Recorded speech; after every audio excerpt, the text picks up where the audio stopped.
সামুদ্রিক মাছ খেতে তো সবারই ভালো লাগে, আর যদি হয় সেটা একদম ফ্রেশ সেটা তো আরও বেশি মজার। তো যাই হোক, সামুদ্রিক মাছ বলতে একদম দেখা যায় সমুদ্রের কাছ থেকে খেতে পারলে তো আরও বেশি ভালো লাগে। তো সমুদ্রের কাছে যেহেতু যেতে পারছি না, একদম সমুদ্রের কাছ থেকেই আনা হয়েছে আজকে সকালেই।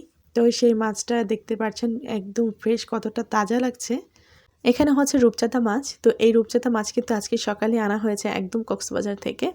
তো যাই হোক, আমাদের একজন খুব কাছের মানুষ গিয়েছিল, যে কিনা একদম কার্টুন ভরে নিয়ে এসেছে। তো সেখান থেকে যেহেতু টাটকা মাছ এনেছে, রান্না কিন্তু আমার একদম অলরেডি শেষ। তো দুপুরে রান্না করে নিয়েছি।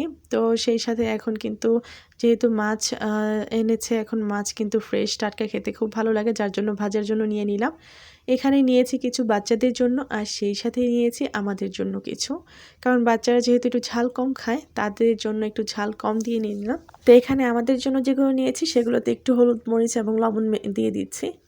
তো আমি কিন্তু মাছগুলো দেখিয়েছি আপনাকে প্রথমেই, বড় বড় মাছগুলো কতটা বড় ছিল, একদম হাতটা জুড়ে। তো এমনিতে আসলে ক্যামেরাতে একদম ছোট লাগে, কিন্তু মাছগুলো অনেক বড়। তো যাই হোক, এখানে কিন্তু আমাদের জন্য নিয়ে নিলাম। তো দেখতেই পাচ্ছেন মশলাটা খুবই ভালোভাবে লাগিয়ে দিতে হবে গায়ে গায়ে। আর আমি একটু কিন্তু কেচে নিয়েছি, মানে মাছের একটু গায়ে গায়ে কিন্তু ছোট ছোট করে কেটে নিয়েছি, যেন এতে করে মশলাটা খুব ভালোভাবে ভিতরে যায়, আর ভাজলে যেন একদম খেতে ভালো লাগে। তো যাই হোক, এখানে দেখতেই পাচ্ছেন খুব ভালোভাবে মাখিয়ে নিচ্ছি।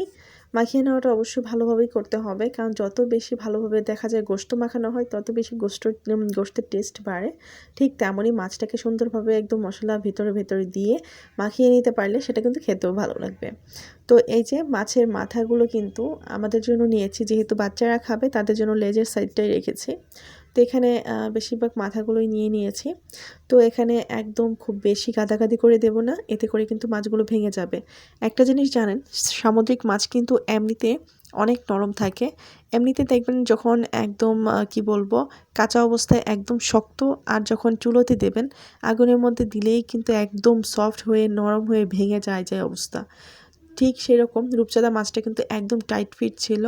যখন আমি এখানে ফ্রাই প্যানে ভাজার জন্য দিয়েছি, তখনই যেমন একদম সফট হয়ে গেছে, ভেঙে যায় এই অবস্থা। তো মাছগুলোকে খুব সুন্দরভাবে ভেজে নিচ্ছি। তো ভেজে একবার কিন্তু আমি উঠিয়েও নিয়েছি, পরে আবারও ভাজায় দিয়ে দিয়েছি। তো এইভাবে মাছগুলো আমি একদম এপিট ওপিট ভেজে নেব। যেমন আমরা সমুদ্রের কাছ থেকে গিয়ে খাই, কক্সবাজার গেলে মাছগুলো খেতে কিন্তু একদম টাটকা লাগে, ভালো লাগে। ঠিক সেরকমই ফ্লেভার এবং স্বাদ পেলাম আজকের মাছগুলোতেও। তো সবাই অনেক ভালো থাকবেন। আজকের মতো বিদায়, আল্লাহ হাফেজ।